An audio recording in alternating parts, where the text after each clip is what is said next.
You are watching Maulana Anis Bilgrami. Please subscribe. Also, don't forget to like, comment, and share. رسالت و نبوت کوئی کسبی عہدہ نہیں ہے کہ انسان سعی پیہم اور جہد مسلسل کر کے اس منصب کو حاصل کر لے۔ نبوت و رسالت دراصل خالص ایک وہابی اور اللہ کا عطا کردہ منصب ہے۔ اللہ یعلم حیث یجعل رسالتہ، اللہ کو خوب معلوم ہے کہ وہ منصب رسالت پر کس کو فائز کرے گا، اور اس نے اپنے علم کے مطابق جن کو چاہا ان نفوس قدسیہ کو منتخب کر کے ان کو منصب رسالت و نبوت پہ فائز کر دیا۔ اللہ رب العزت نے اس دنیا میں نبیوں رسولوں کا جو حسین سلسلہ جاری فرمایا، وہ ہمیشہ کے لیے نبی آخر الزمان حضرت محمد صلی اللہ علیہ وسلم کی ذات گرامی پر منتہی ہو گیا۔ اب آپ علیہ السلام کے بعد قیامت تک نہ کوئی نبی پیدا ہوگا نہ کوئی رسول پیدا ہوگا۔ اللہ رب العزت نے نبی آخر الزمان حضرت محمد صلی اللہ علیہ وسلم پر ہمیشہ کے لیے نبوت و رسالت کو ختم کر دیا۔ جس دور میں جس نبی کو اللہ نے مبعوث کیا، نبی کی نبوت کی صداقت کو ثابت کرنے کے لیے کچھ دلائل اور شواہد بھی اپنے نبیوں اور رسولوں کو عطا کیے، تاکہ انسان اپنے سماج اور اپنے معاشرے کے اس انسان کی نبوت کو تسلیم کر لے جو انہی کے درمیان پیدا ہوا، انہی کے درمیان اس کی نشو نما ہوئی، انہی کے درمیان وہ پلا بڑھا۔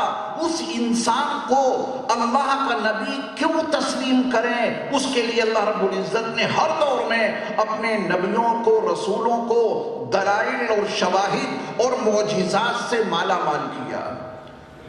معجزات کے تعلق سے اگر یہ بات ہمارے ذہن میں ملحوظ رہے، محفوظ رہے کہ معجزہ وہ عمل ہے جس کا سائنٹیفک انداز میں کوئی تجزیہ نہیں کیا جا سکتا، جہاں عقلیں عاجز ہو جائیں، جس کی کوئی توجیہ نہیں کی جا سکتی، اللہ ایسا عمل اپنے رسولوں اور اپنے نبیوں کے ذریعہ اس سماج اور اس معاشرے کے لوگوں کو دکھایا، تاکہ اس سماج اور معاشرے کے لوگ اللہ کے اس نبی کی نبوت کو بادلائل تسلیم کریں۔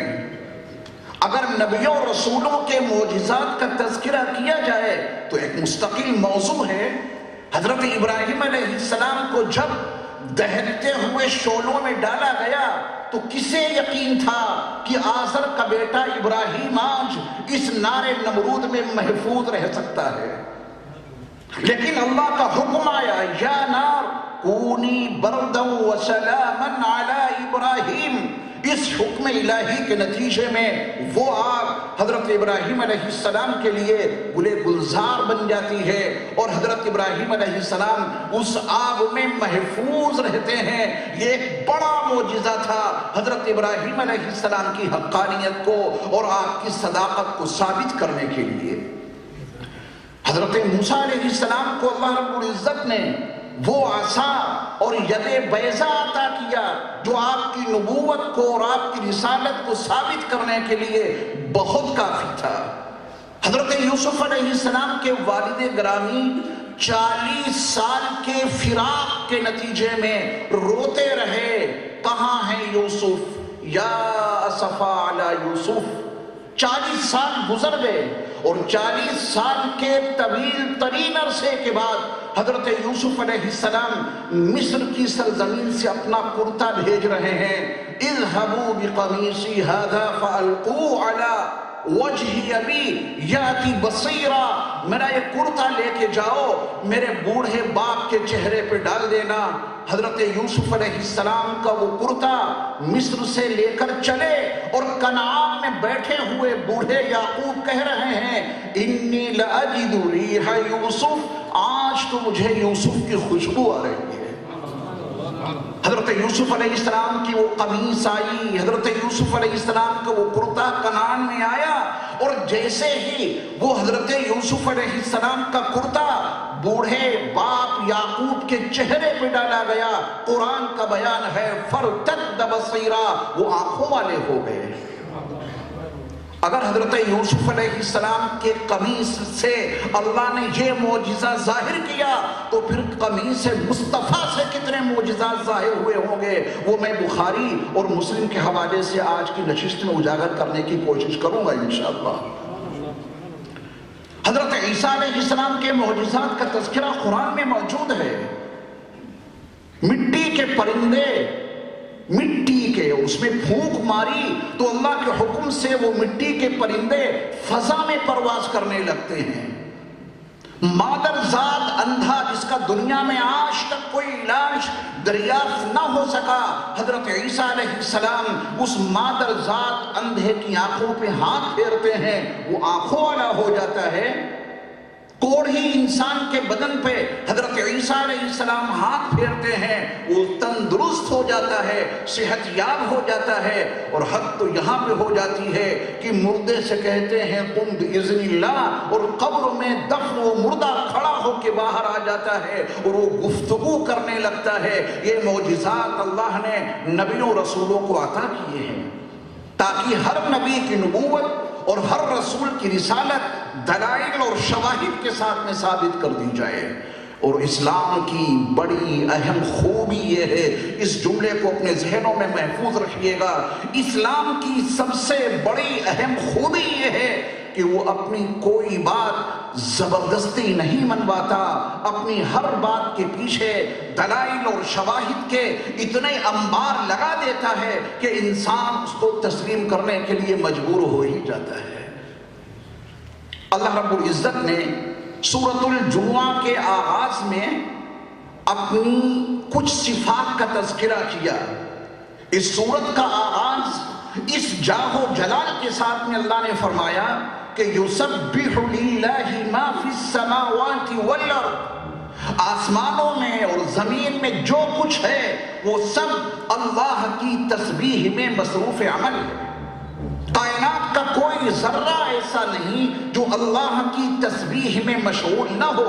وَإِن مِّن شَيْءٍ إِلَّا يُسَبِّحُ بِحَمْدِهِ وَلَكِن لَّا تَفْقَهُونَ تَسْبِيحَهُمْ، کائنات کا کوئی ذرہ ایسا نہیں جو اللہ کی تسبیح بیان نہ کرتا ہو، لیکن تم ان کی تسبیح کو سمجھ نہیں سکتے۔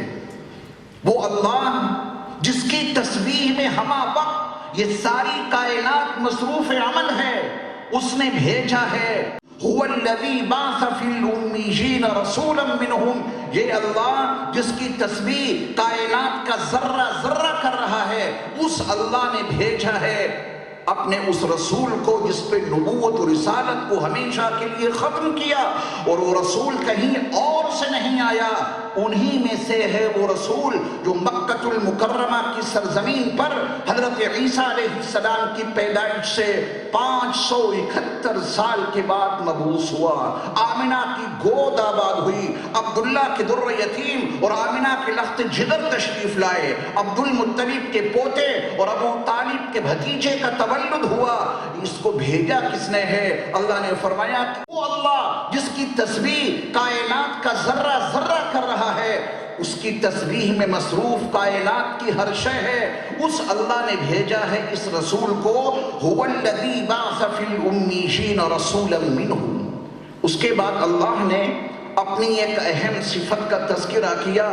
میں قرآن مجید کی ان 2 آیتوں کے حوالے سے آج کی اس مجلس میں نبی علیہ السلام کی سیرت کو بیان کر رہا ہوں۔ اہل علم پوری توجہ بھی دے رہے ہیں اور آپ کی سمجھ میں بھی یہ باتیں ضرور آ رہی ہیں۔ میں جس زاویے سے قرآن مجید میں اس سورت کے آغاز میں اللہ نے اپنی جن صفات کا تذکرہ کیا، ہر صفت کے مقابل میرے مصطفیٰ کا تذکرہ موجود ہے اس سورت میں۔ یسبح للہ ما فی السماوات والارض کہنے کے بعد اللہ نے اپنی ایک صفت ذکر کی ہے، الملک، وہ بادشاہ ہے، اور اس صفت کے بالمقابل اللہ نے اپنے رسول کی اس صفت کا تذکرہ کیا ہے، یتلو علیہم آیاتہ، وہ رسول اسی بادشاہ کی آیتوں کی تلاوت کرتا ہے۔ کسی کی حیثیت کیا ہے کہ اس کی بات کہیں نقل کی جائے؟ احکم الحاکمین، کائنات کے ذرے ذرے جس کی تسبیح میں مصروف ہیں وہ اللہ، وہ ملک ہے، وہ بادشاہ ہے، تو ملک اور بادشاہ کی بات ہی آگے سنائی جائے گی، کوئی اور اس پوزیشن میں ہے ہی نہیں کہ اس کی بات آگے نقل کی جائے۔ فرمایا کہ وہ ملک ہے، وہ بادشاہ ہے، تو اس کا ہی فرمان نبی تم تک پہنچا رہے ہیں، کسی اور کا فرمان نبی تم تک نہیں پہنچا رہے ہیں۔ حضرت محمد صلی اللہ علیہ وسلم کو کسی انجمن نے نہیں بھیجا تھا، میرے مصطفیٰ کو کسی سوسائٹی نے مبعوث نہیں کیا تھا، آپ کے دادا نے یا آپ کے سماج کے ذمہ داروں نے آپ کو نہیں کہا تھا کہ سماج میں جا کے آپ کچھ اصلاحی کام کریں، میرے مصطفیٰ کو اللہ نے بھیجا تو میرے مصطفیٰ نے اپنے اللہ کی باتیں لوگوں کے سامنے سنائی ہیں۔ یتلو علیہم آیاتہ، وہ انہی کی آیتوں کی تلاوت کرتے ہیں ان کے سامنے۔ وَالنَّجْمِ إِذَا هَوَى مَا ضَلَّ صَاحِبُكُمْ وَمَا غَوَى وَمَا يَنْطِقُ عَنِ الْهَوَى إِنْ هُوَ إِلَّا وَحْيٌ يُوحَى۔ اللہ نے قسم کھا کے یہ مضمون اجاگر کیا ہے کہ نبی صلی اللہ علیہ وسلم کی زبان سے نکلا ہوا ایک ایک لفظ وحی الہی پر مشتمل ہوا کرتا تھا، آپ نے اپنی خواہش سے کوئی بات امت کو نہیں بتائی۔ الملک، اس کا ترجمان اس روئے زمین پر کون ہے؟ اس الملک کا ترجمان میں نہیں ہو سکتا، اس الملک کا ترجمان آپ نہیں ہو سکتے، اس ملک کا ترجمان دنیا کا کوئی بادشاہ نہیں ہو سکتا، اس الملک کی ترجمانی اس روئے زمین پر دنیا کا کوئی انسان نہیں کر سکتا۔ اس الملک کی ترجمانی اگر کوئی کر سکتا ہے تو نبی اور رسول ہوئے ہیں، اور ان کے سب سے بڑے ترجمان حضرت محمد صلی اللہ علیہ وسلم ہیں۔ تو اللہ نے فرمایا کہ الملک، ان کی ترجمانی ہو رہی ہے روئے زمین پر، یتلو علیہم آیاتہ، نبی علیہ السلام اسی الملک کی باتیں اور آیتیں پڑھ پڑھ کر ان کے سامنے سناتے ہیں۔ اس کے بعد اللہ رب العزت نے اپنی ایک صفت بیان کی، القدوس، بہت پاک ہے، ہر عیب سے پاک ہے، ہر ضرورت سے پاک ہے۔ اس القدوس کی ترجمانی اس روئے زمین پر کس نے کی اور کس طرح کی؟ اللہ نے فرمایا کہ وَيُزَكِّيهِمْ، وہ القدوس ہے، اور اس کے ترجمان اس روئے زمین پر حضرت محمد صلی اللہ علیہ وسلم ہیں، وہ پاک ہے، تو پھر اپنے رسول کے ذریعہ تمہیں وہی پاک کراتا ہے۔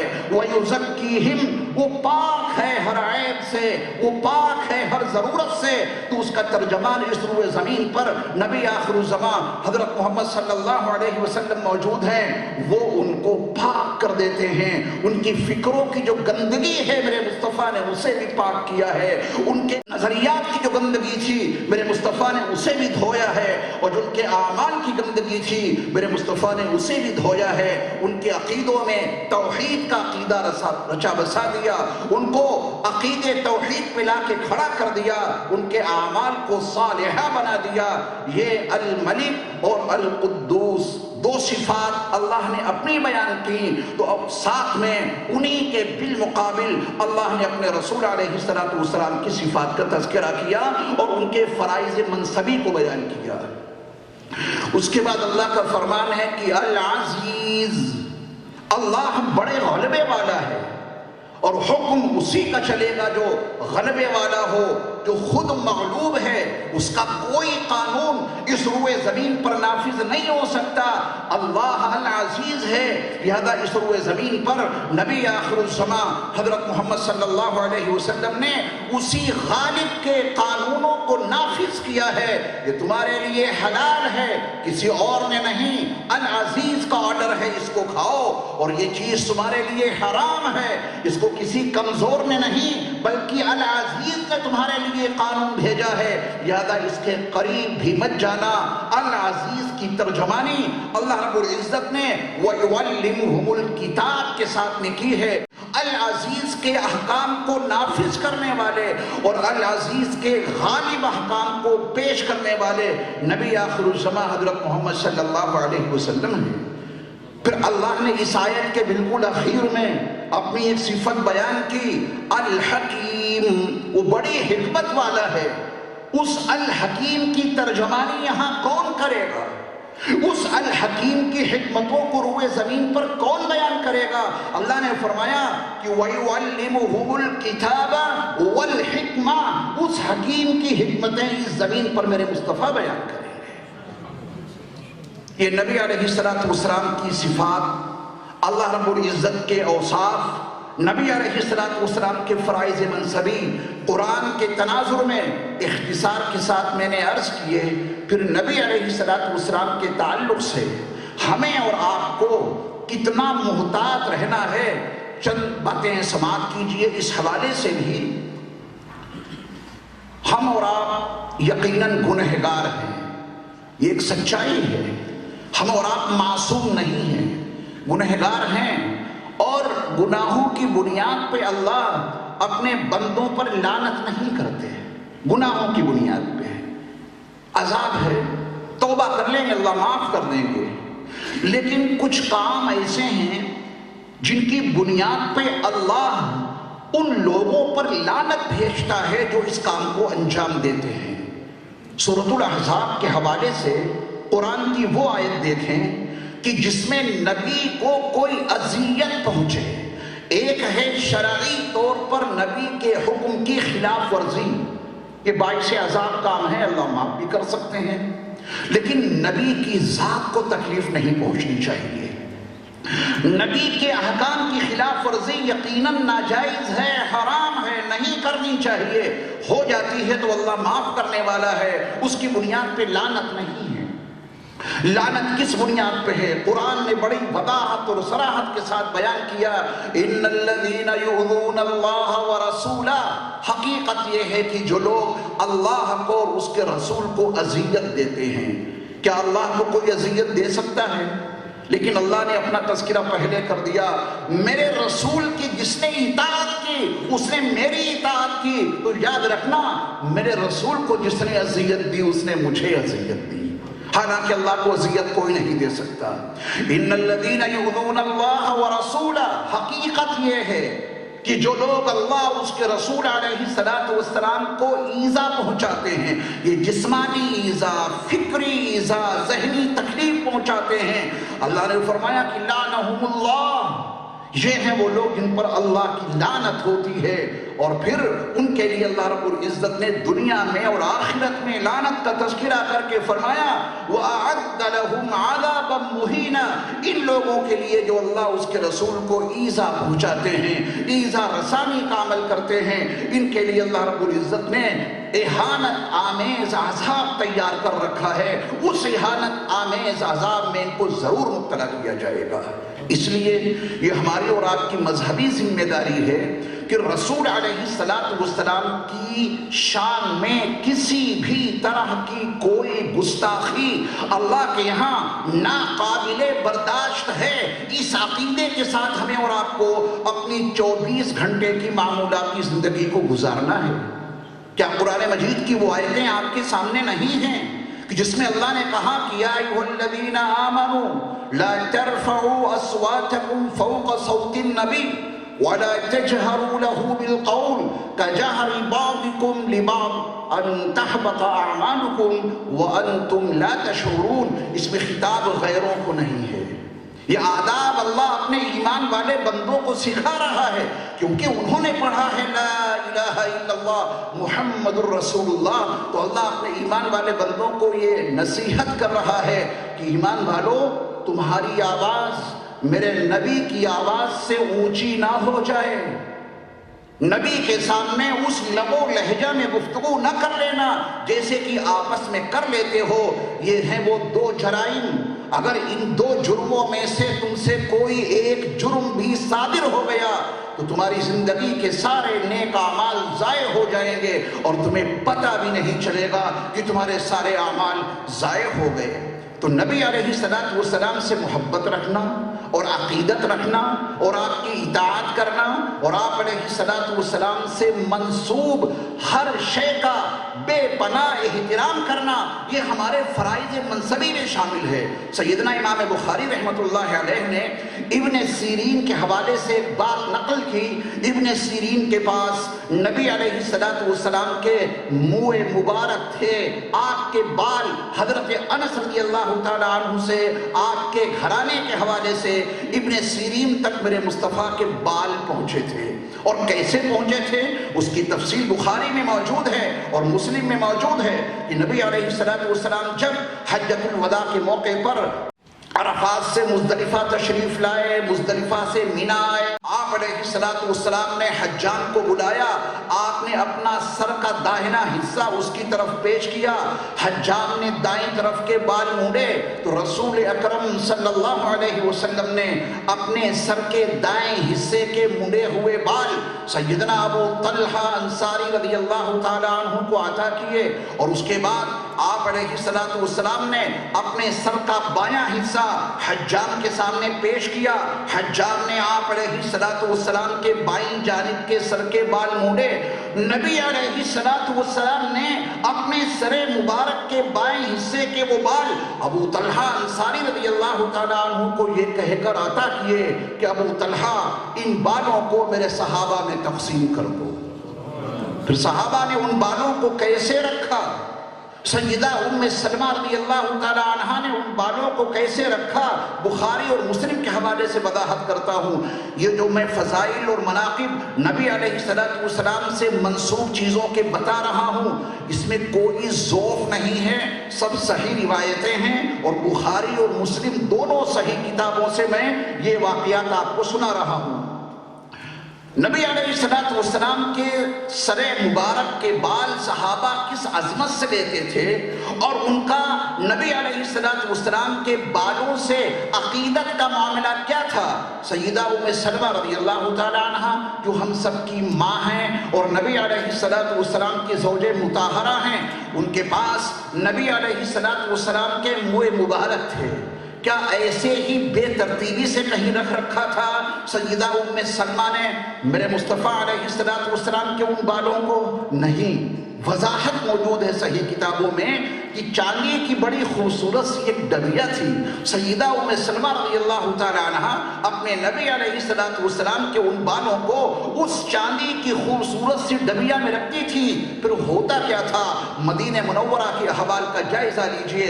مدینہ منورہ کے باشندوں کا یقین تھا ہمارے بچوں کو یا ہم میں سے کسی کو کوئی بیماری لاحق ہو جائے تو پیالے میں پانی رکھ کر کسی بچے کو ام سلمہ رضی اللہ تعالیٰ عنہ کے پاس بھیجا جاتا تھا، اور جب پیالے کا وہ پانی سیدہ ام سلمہ رضی اللہ تعالیٰ عنہ کے پاس پہنچتا تو ام سلمہ رضی اللہ تعالیٰ عنہ اس چھوٹی سی چاندی کی ڈبیا کو کھولتی، میرے مصطفیٰ کے بالوں کو نکالتی اور پیالے میں موجود اس پانی میں اس کو ملا دیتی، ہلا دیتی، اس میں ڈبو دیتی، پھر وہ پانی اس بیمار کو پلایا جاتا۔ رب کعبہ کی قسم، میرے مصطفیٰ علیہ السلام کے بالوں کی اس تاثیر کی برکت سے اللہ اس بیمار کو شفا دے دیا کرتا تھا۔ سیدنا امام بخاری نے ابن سیرین کی جو بات نقل کی ہے اس کو بھی سن لیجئے۔ حضرت ابن سیرین نے عبیدہ سے کہا کہ میرے پاس نبی علیہ السلام کے بال موجود ہیں جو مجھ کو حضرت انس یا ان کے گھر والوں کے حوالے سے ملے ہیں۔ تو عبیدہ کے جذبات دیکھیے، عبیدہ نے ابن سیرین سے کہا کیا تھا، اس سے آپ اپنے ایمان کے جذبات کو، اس کی نوک و پلک کو بہت صحیح طریقے سے درست کر سکتے ہیں۔ عبیدہ نے کہا تھا کہ اگر مجھے رسول اکرم صلی اللہ علیہ وسلم کا ایک منہ مبارک مل جائے، ایک بال مل جائے، تو یہ روئے زمین، یہ خطہ ارض، اس میں جو کچھ ہے، اس کی جتنی نعمتیں ہیں، یہ زمین اور اس میں جو کچھ ہے، اس سب کے بالمقابل میں اپنے نبی کے اس بال کو محبوب بنا کر رکھوں گا۔ یہ عظمت ہے نبی علیہ السلام سے منسوب چیزوں کی۔ اور مسلم شریف کی وہ حدیث آپ دیکھیں صحیح مسلم میں موجود ہے، حضرت اسماء بنت ابی بکر جو حضرت عائشہ رضی اللہ تعالیٰ عنہ کی بہن ہے، باپ شریف، ماں الگ الگ ہے۔ حضرت اسماء کا بیان ہے کہ میرے پاس نبی علیہ السلام کا وہ جبہ تھا جو طیالسی اور کسروانی تھا، اس پہ یہاں ان مقامات پہ ریشم کے پیبند لگے تھے، اور مجھے میرے مصطفیٰ کا وہ جبہ حضرت عائشہ سے ملا تھا، کیونکہ حضرت عائشہ کا انتقال پہلے ہو گیا تھا۔ حضرت عائشہ رضی اللہ تعالی عنہا کی میراث میں نبی کا وہ جبہ تھا۔ حضرت عائشہ سے پھر وہ جبہ حضرت اسماء بنت ابی بکر کو ملا۔ کیا کرتی تھی اس جبے کے ساتھ؟ صحیح مسلم میں آپ دیکھیں، نبی علیہ السلام کا وہ جبہ مبارک، حضرت اسماء بنت ابی بکر کا بیان ہے کہ جب کوئی بیمار ہوتا، جب کوئی پریشان حال ہوتا، تو وہ میرے پاس پانی لے کر آتا، اور میں نبی علیہ السلام کے اس جبے کو اس پانی میں ڈبو دیتی۔ میرے مصطفیٰ کے جبے کی برکت سے اس پانی میں نہ جانے کتنی شفا ہو جاتی تھی کہ جب بیمار شخص اس پانی کو پیتا تھا تو نبی علیہ السلام کی جبے کی برکت سے اس بیمار کو شفا مل جاتی تھی۔ یہ حقیقت ہے۔ آج بھی جہاں کہیں بھی میرے مصطفیٰ کے باقیات اور آپ علیہ السلام کے اثرات موجود ہیں، ان میں یہ تاثیر آج بھی موجود ہے۔ اگر میرے مصطفیٰ صلی اللہ علیہ وسلم کے اوریجنل بال کہیں موجود ہیں، رب کعبہ کی قسم وہ تاثیر جو اب سے 1450 سال پہلے میرے مصطفیٰ کے بالوں کی تھی وہ آج بھی باقی ہے۔ نبی علیہ السلام کے جبے کی وہ تاثیر جو پہلے تھی وہ آج بھی باقی ہے، بشرطے کہ وہ اوریجنل اور حقیقی جبہ ہو۔ نبی علیہ السلام نے ہمیں اور آپ کو یہ میراث عطا کی ہے تاکہ آپ کی نبوت اور رسالت جو قیامت تک باقی رہے گی اس کے دلائل اور شواہد باقی رہیں، لیکن سب سے بڑی دلیل اور سب سے بڑا معجزہ قیامت تک میرے مصطفیٰ کی رسالت باقی رہے گی، تو نبی کا سب سے بڑا معجزہ قرآن ہے، وہ بھی قیامت تک باقی رہے گا۔ حضور علامہ کہہ گئے ہیں اقبال، حضور دہر میں آسودگی نہیں ملتی، حضور دہر میں آسودگی نہیں ملتی، تلاش جس کی ہے وہ زندگی نہیں ملتی، ہزاروں لالہ و گل ہیں ریاض ہستی میں، وفا کی جس میں ہو بو وہ کلی نہیں ملتی۔ اللہ ہم سب کو نبی کا وفادار بنا دے۔ وآخر دعوانا ان الحمد للہ رب العالمین۔ السلام علیکم ورحمۃ اللہ وبرکاتہ۔